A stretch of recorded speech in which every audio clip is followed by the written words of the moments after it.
कहानी झोपड़पट्टियाँ और हम बॉम्बे शहर की बात करें, मुंबई शहर की, तो इन झोपड़पट्टियों के बच्चों की कहानी है ये। और फिर जाकर के हम 2 बच्चों पर ये कहानी फोकस करती है और फिर उनकी लाइफ स्टोरी हम फॉलो करते हैं। क्राइम और क्रिमिनल एक्टिविटीज़ में ये बच्चे इन्वॉल्व हैं और कैसे ये क्राइम और क्रिमिनल एक्टिविटीज़ उनकी लाइफ को रूल करता है या वो उनको रूल करते हैं और पूरी कहानी अनफोल्ड होती है। बच्चे बच्चे नहीं है ये हरामी साले। किसे टोके अबे? जास्ती बोल मत, समझा? हम लोग बैठे हैं ना इधर। जो बच्चे होते हैं वो क्रिमिनल एक्टिविटीज़ में जब घुस जाते हैं at a very tender as, तो उनका फ्यूचर क्या होता है? जब उनको जेल भेजा जाता है, बच्चों का जो जेल होता है, जुवेनाइल प्रिजन, वहाँ भेजते हैं, वहाँ कैसी हालतें हैं, वहाँ बच्चों का क्या होता है, वो क्या बन के निकलते हैं। अभी हो सकता है कि आप एक अच्छा प्रोडक्ट बन के निकलो, अच्छे इंसान बन के निकलो, या आप बिल्कुल रिवर्स होकर निकलो। सो I think Allah Ke Bande is tracking a journey of these two characters, which is played by Sharman and Farooq.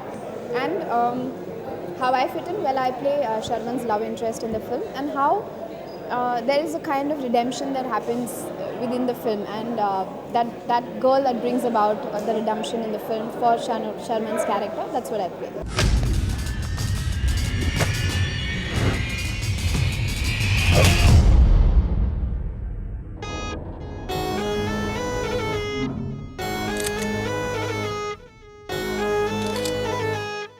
देखिए, डायरेक्ट करना अपने आप में ही बहुत ही चैलेंजिंग टास्क है और मैंने अपनी तरफ से पूरी कोशिश की है कि टचवुड हम लोग फ्लोर्स पे जाने से पहले, फिल्म की शूटिंग शुरू करने से पहले ऑलरेडी बहुत सारी प्लानिंग की हुई थी फिल्म पे। पूरी फिल्म स्टोरी बोर्ड्स के साथ शूट हुई है। सारे लोकेशंस, फिल्म का एक एक लोकेशन काफ़ी महीने पहले एडवांस में ब्लॉक कर दिया गया था। तो हमने बहुत सारी प्लानिंग की है फिल्म के लिए, जिसकी वजह से शायद एज अ डायरेक्टर मैं अपने आप को थोड़ा प्रिपेयर्ड महसूस कर रहा था वक्त से पहले। और एट द सेम टाइम मेरे साथ जो भी एक्टर्स हैं वो सारे ही इतने मंझे हुए कलाकार हैं। नसीर साहब, शर्मन, अतुल कुलकर्णी।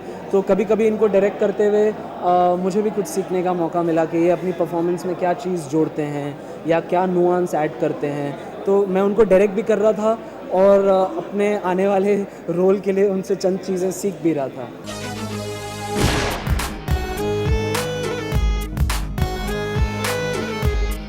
कितने लड़के लगेंगे?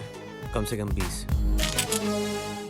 बचपन में मेरे घर पे जो लेडी काम करती थी, मैं उनके बहुत करीब था, तो उनके घर पे मैं कई बार गया हूँ, दिवाली के ओकेज़न पे, होली के ओकेज़न पे।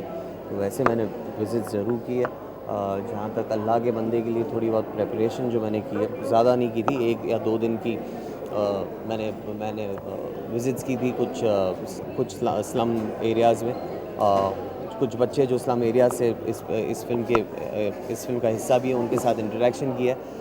तो जी, थोड़ा बहुत है रियल लाइफ का अनुभव। क्योंकि ये कहानी रियल विषयों पे आधारित है, सच्चे इंसिडेंट्स पे आधारित है, मेरा बहुत सारा रिसर्च मटेरियल प्रिंट मीडिया के थ्रू भी आया है, रिसर्च टेप्स के थ्रू भी आया है, और मैंने 64 आवर्स ऑफ कॉन्वर्सेशन रिकॉर्ड किए हैं उन बच्चों के साथ जो असलियत में प्रभावित रहे हैं क्राइम से।